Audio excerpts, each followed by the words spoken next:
சொல்லும் சொல்லுக்கு வெல்லும் சக்தி உண்டா? உண்டு. சொல்லுக சொல்லை பெரிதோர் சொல் அச்சொல்லை வெல்லும் சொல் இன்மை அறிந்துன்னு வள்ளுவர் சொல்லியிருக்காரு. எப்படி சொல்லு இருக்கணும்ன்ட்டு. சொல்லுக சொல்லை பெரிதோர் சொல் அச்சொல்லை வெல்லும் சொல் இன்மை அறிந்து.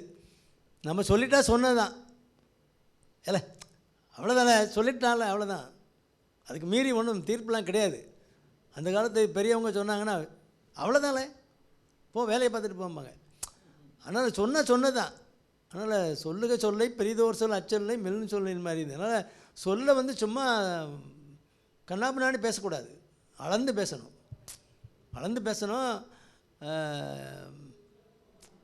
ஒரு சொல் கொல்லும் ஒரு சொல் வெல்லும். வள்ளுவரே என்ன சொல்லியிருக்காரு? தீயினால் சுட்டப்பன் உள்ளாரும் ஆறாதே நாவினால் சுட்ட வடுன்னு இருக்கார். அதனால் வார்த்தைகள் கொல்லும் சக்தி உண்டு. அந்த வார்த்தையை சாக வரையும் சொல்லிக்கிட்டே இருப்பான். என்ன இப்படி சொல்லிட்டானே சொல்லிகிட்டே இருப்பான். அதனால் வார்த்தைகள் ரொம்ப முக்கியத்துவங்கிறனால அதை நம்ம அளந்து பேசணும். அதில் அர்த்தம் இருக்கணும். எந்த பயனில் சொல் பாராட்டுவானே மகனல் மக்கட் பதடியனல் இருக்கார். கூறுகட்ட பேர் வாயில் வந்தவரெல்லாம் பேசிக்கிட்டே இருப்பான் சும்மா. அவனெல்லாம் பயனில் சொல் பாராட்டுவான். அவன் பேசிகிட்டு போனால அர்த்தமே இருக்காது. பயனில் சொல் பாராட்டுவானே மகனல், அவனை மனுஷனி போட்டுக்காத. மக்கட் பதடியனல், நெல்லுலேயே பதர் இருக்குல்ல, அதை என்ன பண்ணுவோம், ஊதி தூர போடுவோம். அதே மாதிரி குப்பையில் போட வேண்டிய சமாச்சாரங்கிறார். அதனால் வார்த்தைகள் ரொம்ப முக்கியம். எண்ணம் தான் வார்த்தையாக வருது.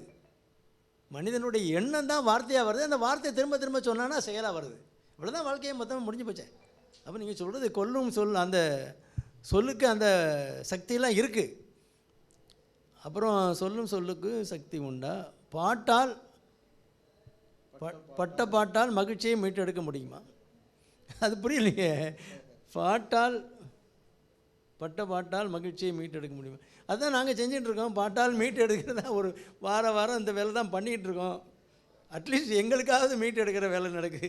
நீங்கள் பார்க்குறவங்களாம் எவ்வளோ நேரம் இதில் லைனில் இருக்கீங்களோ, எவ்வளோ நேரம் உங்களுக்கு மீட்டு எடுக்கிறீங்களோ அது எங்களுக்கு தெரியல. நாங்கள் வாரம் மீட்டு எடுத்துடுறோம். எங்கெங்கெல்லாமல் நெகட்டிவ் ஃபீட்பேக் போகிறது எல்லாத்தையும் மீட்டு எடுத்து கொண்டு வந்துடுறோம். பாசிட்டிவாக திங்கக்கிழமையிலேருந்து கிண்ணனி ஒரு அப்படியே டேக் ஆஃப். நேரம் அங்கே துபாய் தான் வரமாட்டோம், இங்கே டேக் ஆஃபில் போயிட்டுருக்கோம். அதனால் ஆரோக்கியம், மனம், உடல் நல்லா இல்லைன்னா அப்புறம் எங்கே மனசில் ஆரோக்கியம் வரும்? உடல் ஆரோக்கியம் இருந்தால் தான் மனசில் வரும். ஆரோக்கியம்னு பேர் வச்சா மட்டும் வராது.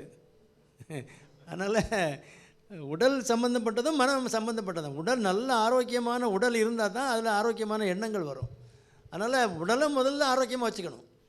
அதனால் மனசு நம்ம கடைசி வரைக்கும் வாழக்கூடிய ஒரே வீடு இந்த உடல் தான். இந்த ஆத்மா இந்த வீட்டில் தான் இருந்தாகணும். அதனால் அந்த வீட்டை ஒழுங்காக வச்சுக்கணும்ல. கடைசி வரைக்கும் வேறு எங்கேயும் நீங்கள் வாழ முடியாது. உங்கள் ஆத்மா, உங்கள் உயிர் இந்த உடலில் மட்டும்தான் இருக்கும். அப்போ அதை பெர்ஃபெக்டாக வைக்க வேண்டியது முதல்ல நம்ம கடமை. அப்படி இருந்தால் சிந்தனை ஒழுங்காக இருக்கும். உடல் ஒழுங்காக இல்லைன்னா அது மணக்காக இருந்ததுன்னா எங்கேருந்து சிந்தனை வரும்? வரவே வராது. அதனால் உடல் ஆரோக்கியம் ரொம்ப முக்கியம்.